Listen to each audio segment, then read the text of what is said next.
Today, let's talk about another minimalism rule, a strategy that can make us understand more about ourselves and also allows us to purchase intentionally. That would be the wish list strategy. I've been using it for quite a while now, after I started my minimalism journey. I managed to declutter my excessive material possessions, and I also have to limit what I bring into my life and making sure my material possession at this point of time are placed intentionally. And how I do that is by having a simple wish list. Whenever I'm at a situation where I have the urge to buy something, instead of pulling my wallet out, I'll pull out my notebook with a wish list header and I'll write it down below the previous entry, the name of the product, the purpose of buying it, and the cost of the item. I've benefited from this. I know more about my spending habits and my desire. So let me tell you why you should start this simple strategy of writing down what you want to buy on a wish list, which you can start it right now, today. First, it stops impulsive purchases. I've once mentioned it in my Black Friday video. And I know that a lot of you guys have been using this strategy for quite a while. It's pretty much similar to the 30-30 rule, also known as the wait for it rule. How it works is, when you have the urge or impulse to buy something more than $30, wait for 30 hours till you make the decision to purchase. The numbers and figures are there for us to remember this rule. But the whole point is for us to wait for our impulse to fade. That's when our brain can make rational decisions. Whether it is 30 hours or 30 days, they are just a time frame. It's a waiting game we set for ourselves. And during the time of the wait, we should reflect if the product that we want to buy can still add more value into our life, because most of the time, they don't. But if it does make it through the wait, and we still decided to purchase it, at least it makes the purchase intentional and well thought.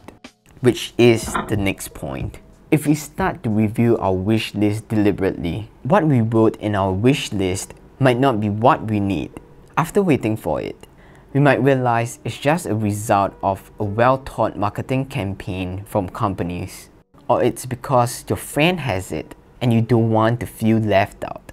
Just by reading through my wish list, up to 90% of the time, I can avoid spending money on irrational, impulsive purchases. May 2019, I wanted this particular designer pants, and I'm glad I didn't get it because I don't even want it now and they are pretty pricey. December 2019, I almost bought an IKEA futon, but luckily I didn't because I realized the material is of inferior quality. I'm doubting its sustainability. And probably 10% managed to get through the filter, and I know they are added into my life purposefully.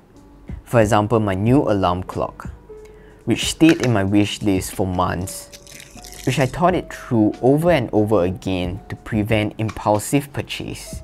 Next, wish list strategy also allows us to understand ourselves, what we like, what we need, and what we don't need. In short, it helps us to be able to identify what's essential, non-essential, and junk. Slowly, as I have lesser wants, I started to realize what I do want and what got written down in my wish list has lessened. Because I can identify what's impulsive for me even without writing. What's in my wish list currently is deliberate, and most of them are things that can improve my productivity, increase my workflow, or even gain more knowledge. I don't need them in a rush, which I can take some time to analyze and research about them. Next, it helps us to receive deliberate gifts. Receiving gifts, I'm pretty sure all of us encountered this situation. During a gift-giving season or during our birthday, receiving gift can be a wonderful thing. But for a minimalist, not that we are not grateful for the gift, we kind of see this as an extra burden because first, we might not use the gift and there's a chance that it adds no value into our lives. Second, some might feel guilty when they decided that they want to give it away, or worst case, it ended up in the landfill. In order for us to prevent all of these scenarios, we tried our best to inform and remind our loved ones that we don't need or want any gift this year. But due to different traditions and different ways of expressing our loves, we still ended up receiving gifts. So instead of telling them we don't need anything, you can let them know your pre-existing wish list, which you already put your thoughts into it. As a receiver, I can receive something that can add value to my life, while the giver can express their love at the same time. It's a win-win situation. And that's what I did during my previous Christmas. I let my Secret Santa know that I need a tripod. I got what I need, and it helps to ease the stress from the giver, from worrying what to buy, and will the receiver, which is me, love the gift.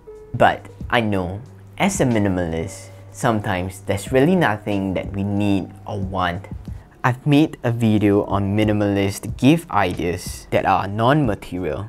They can be great alternatives. Lastly, it helps us save money through sale.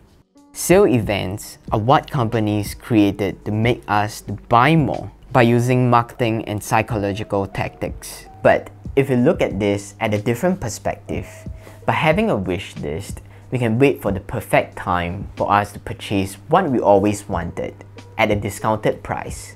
And this strategy can be very effective for non-essential items, because if it's sold out, at the end of the day, it's still a non-essential item. I'm pretty sure we can carry on our life even without it. However, it's important for us to strictly follow what is needed in our list, and not how much we can save from buying a second piece. So these are the benefits of having a wish list. And this strategy is easy and simple. You can apply it into your life anytime and anywhere when you have the urge to buy something. All we need is a pen and paper, or you can always just type it in your phone. Do update it once in a while. You can list them down by month and review it once a week or even once a month. I find the longer I wait, the more I realize how insignificant these things can impact our life. And even better, in the long run, it can help you identify your impulsive spending habit even without writing it. So that's how the wish list strategy works. It's almost similar to the 30-30 rule, but with an action attached to it for us to execute by writing it down on a list. That's all I have for this video. If you are here for the first time and enjoy watching this, you might want to consider subscribing to this channel, because I don't know when's the next time my videos can reach you. If you'd love to support this channel monetarily, you can head down to my Patreon link in the description below, and your contribution can definitely keep this channel going, and I really appreciate that. You can also help by clicking the like button and sharing this with your loved ones. I truly appreciate that. Thanks for watching this, and I'll see you guys on the next one.